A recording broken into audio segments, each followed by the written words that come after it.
Hello, everyone. My name is Yesenia Mercado. I use the she, her, ella pronouns, and I serve as a student funding and admissions manager for the Berkeley School of Public Health. Hi, everyone. My name is Lauren Krupa. I'm the Director of Student Services for the School of Public Health. In today's presentation, we will go over different funding opportunities for MPH, Masters in Arts and Masters in Science students, as well as DrPH students. Those who will be completing a PhD program have guaranteed funding offers for up to 5 years through their program and can reach out to them directly.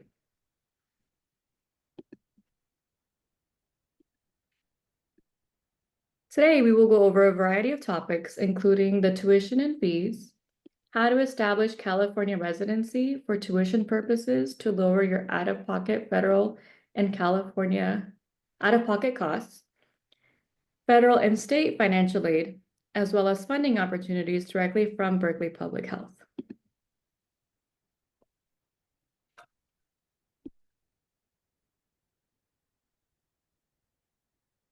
Here is the current tuition and fee breakdown for MPH and DrPH programs for each semester. If you are in our 2-year MPH or master's programs, you will pay 4 semesters of tuition, 2 semesters per year. If you are in our DrPH program, your program is up to 5 years of study or 10 semesters. This fee breakdown is from our Office of the Registrar's website and based on the current fees for the 2024-2025 academic year.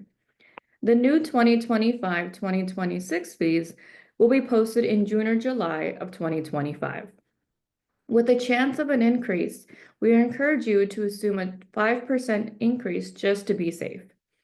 There is a one-time document management fee of $111 for master's students and $140 for doctoral students. This you would only pay in your first semester. MPH and DrPH students are considered to be professional degree students and therefore required to pay an additional professional degree supplement tuition known as PDST. As MPH and DrPH students have this additional fee, their non-resident supplemental tuition is lowered to $6,112.50 per semester. Master's students and PhD students will pay $7,551 per semester. In our next slide, we will detail who qualifies for California residency to avoid paying the non-resident supplemental tuition fees for the entirety of their program. If you are otherwise covered for health insurance, you can submit a waiver request for that SHIP to be removed. This would be a $3,221 savings per semester.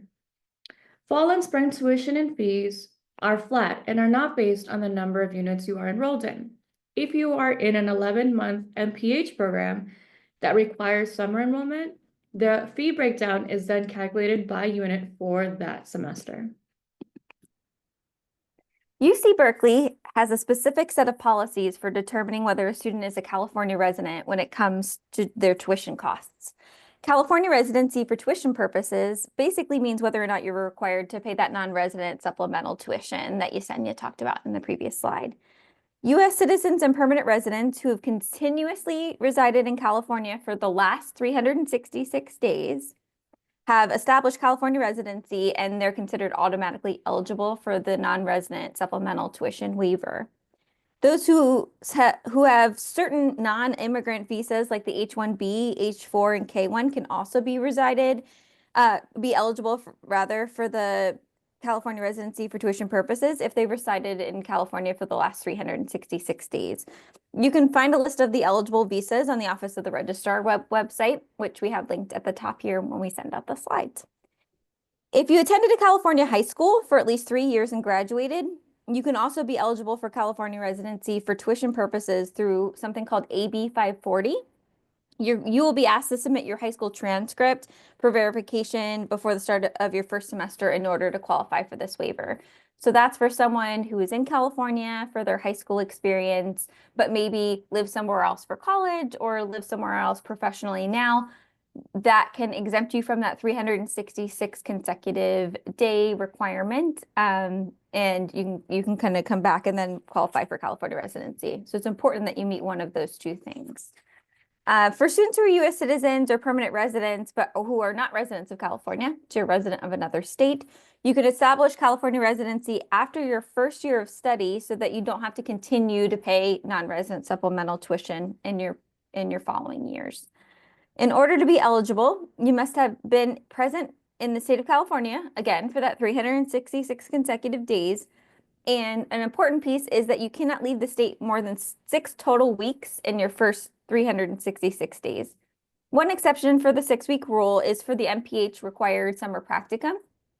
So as long as your summer practicum is not in your home state, you can leave the state of California, including traveling internationally for this requirement, and still meet the 366 consecutive day requirement. It just requires a memo from our office. For academic masters, so our MA and MS students and DrPH students, you are held to that 6-week maximum for that very first year. And once you establish residency, you have it. You don't have to do it every year. The last requirement for establishing California residency is showing an intent to remain in the state of California. This includes things like changing over your driver's license, your car registration and insurance, switching over your voter registration, and filing your taxes in the state of California. International students who have student visas, like the F1 and J1 are the most common for our students, are unable to establish California residency for tuition purposes. So if you have questions about establishing California residency, please reach out to the Office of the Registrar. We have their email there. And then also we will be sending out the slides. It'll be paired with this recording, so you can click on the link and look into more information there. Okay. Here is a glimpse at what the federal financial aid FAFSA application looks like. To apply for federal aid, you will be going to www.studentaid.gov. Please be sure to only complete this application if you meet the U.S. citizen or permanent residency eligibility requirement. We will be going over other options for students who can't complete the FAFSA later in our presentation. For the 2025-2026 application, you will be using your 2023 income information and submitting with the UC Berkeley's Federal School Code. Through this application, students will be able to review their loan eligibility through their student portal known as CalCentral. This type of financial aid would only be on top of any fellowships or scholarships offered through Berkeley Public Health and made available to students to review in May or June. Please be sure to complete this application if you haven't done so already. The Financial Aid and Scholarships Office, known as FASO, oversees all federal and state financial aid processing. You can review your CalCentral for updates to your application and follow up with them directly if you have specific questions on your account. In addition to your loans, completing a FAFSA application can also determine your federal work-study eligibility. Through the federal work-study program, students are able to work on campus in positions that don't conflict with their class schedules. A list of open positions are available through the UC Berkeley Work-Study Management Systems website. In addition to having the flexibility of working and being a full-time student, students are also able to convert a portion of their student loans into work-study and reduce their overall student loan debt. For example, Student A is eligible for $15,000 of loans for the fall term. They choose to borrow $5,000 and convert another $5,000 into earnable wages through the work-study program. Their total loan debt would then be of only $5,000 and not the original $10,000 for that semester. This process is also handled through FASO. Please be sure to communicate with them should you experience any difficulties with this conversion or have any questions on how it works. For undocumented students who meet the AB 540 residency classification that Lauren went over, they are invited to complete the California DREAM Act application for California State Financial Aid. Through this application, students are eligible to qualify for the Director's Work-Study and California DREAM loan programs. Both programs have processes that mirror the federal version of work-study and student loans, just with requirements that would only pertain to undocumented students in higher ed. To participate in the Director's Work-Study program, students would also have to confirm they have some type of work authorization, whether that's through DACA, TPS, or something similar, before starting their student employment. All students within Berkeley Public Health are eligible to apply for fellowships through our funding office. A majority of the fellowships awarded in your first year at Berkeley Public Health are determined based on the answers found in your SOFAs or graduate admissions applications. It is very important students take their time in answering these questions, as they have a direct impact on the types of funding you can receive in the years it takes to finish your program. These awards can range from $1,000 to $35,000 and can cover multiple years of your program. However, only 15% of students are offered fellowships through our funding office, so it's very important you have a plan, whether it's through federal or state financial aid, to cover the remaining portion of your overall cost of tuition. Some of these fellowships include the Blue Shield Fellowship that covers 2 years of your program, the Graduate Opportunities Program through Graduate Student Division, which is over $40,000 for 2 years, and program funding through our Berkeley Public Health that can cover 1 to 2 years of your program. Students who are considered who are considering the PhD program are offered funding through their programs. We encourage you to work directly with the program manager and faculty advisor to go over that process before the semester begins. In addition to offering fellowships at the start of your tenure at Berkeley Public Health, we have competitive fellowship opportunities that are emailed to students throughout both the fall and spring semesters. We encourage you to keep an eye out for these emails from our funding office with these fellowship announcements. Some of these include Health Policy Advocacy Fellowship that comes out in early fall, and the Cherry Pies and Rawls and Lindheim Fellowship that close in the spring semester.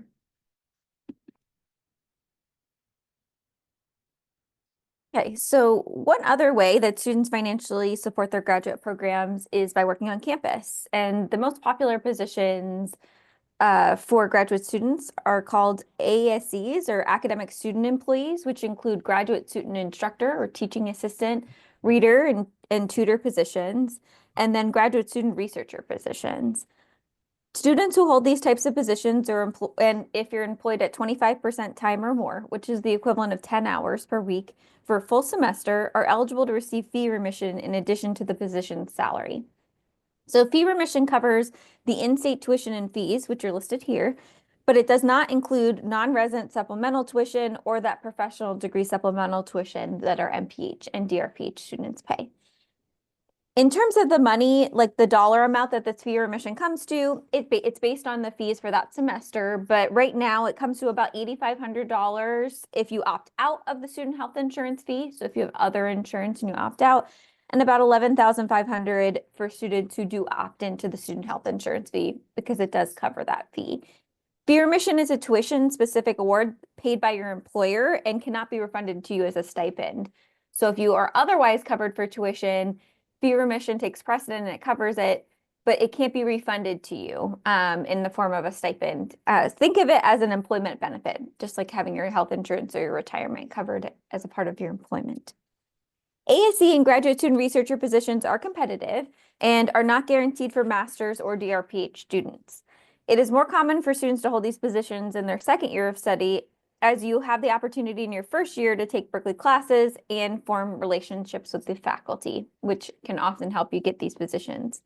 We do have students who hold these positions in their first year of study, but usually not with the School of Public Health, as we are largely a graduate school. Instead, first-year students who have appointments typically work for departments with large undergraduate student populations like biology, mathematics, and psychology. The application process and timeline for these positions varies depending on the department that you're applying for, and usually consists of reaching out to their offices directly. You cannot apply to work on campus until you're matriculated, which happens in May.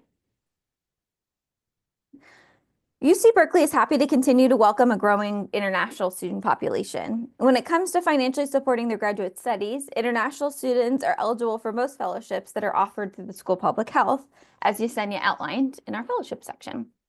If you're selected for one of these fellowships, you'll receive an email directly from your Berkeley graduate application to review your award letter. That goes for our international applicants and from our domestic. International students who are on F1 and J1 visas are also eligible to hold on-campus appointment positions like student assistantships. ASC positions, like the ones I just outlined, and the graduate student researcher positions for up to 50% time in a given semester, so about 20 hours per week, and 100% during the summer because it's not a required enrollment semester for most students.